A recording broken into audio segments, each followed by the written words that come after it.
ఏం మాట్లాడాలి తెలీదు సార్, నిజంగా తెలియకే సార్. ఎక్కువ ప్రిపేర్ అయ్యి కూడా రాలేదు మాట్లాడి. ఓకే సూరిబాయ్ మనం 2.5 years బ్యాక్ కలిసాం. ఇద్దరు ఒకరినొకరు చూసుకుని ఏదో క్రేజీగా చేసేద్దాం అనుకో. ఈ ఫీలింగ్ ఏంట్రా? గుండేదో వణుకుతున్నట్టుందిరా. ముసలి గుండె కదండి, అది అలాగే ఉంటుంది. ఏదో చేసాం సార్, క్రేజీగానే చేసాం. ఎంత బాగా చేశారంటే నాకైతే తెగ ఎంజాయ్ చేశాను. దీని తర్వాత నేను ఏమైపోతాను అని ఒక ఫీలింగ్ కూడా ఉంది సార్. ఏంటి బాబా అన్న, ఇంకోసారి అన్న. దీని తర్వాత నేను ఏమైపోతాను అని ఒక ఫీలింగ్ కూడా ఉంది సార్. ఇంత చిన్న లాజిక్ ఎలా మిస్ అయ్యారు మీరు? లాస్ట్ గా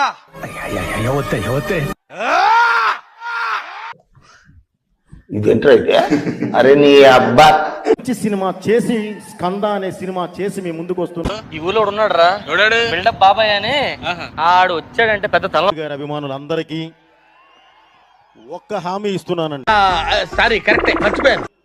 గుండె మీద చేసుకుని సినిమా చూడండి. వద్దులే ప్లీజ్, ఒక్కసారి చూద్దాం. వద్దు, నా కోసం ఐఎమ్ హంబుల్ రిక్వెస్ట్. వద్దు. కనిపించేది మీరింతవరకు చూడనిది. ఇలా జరిగిందేంట్రా? దరిద్రం కూడా దరిద్రంగా ఫీల్ అయ్యే దరిద్రాలు నీ లైఫ్ లో జరుగుతుంటాయి.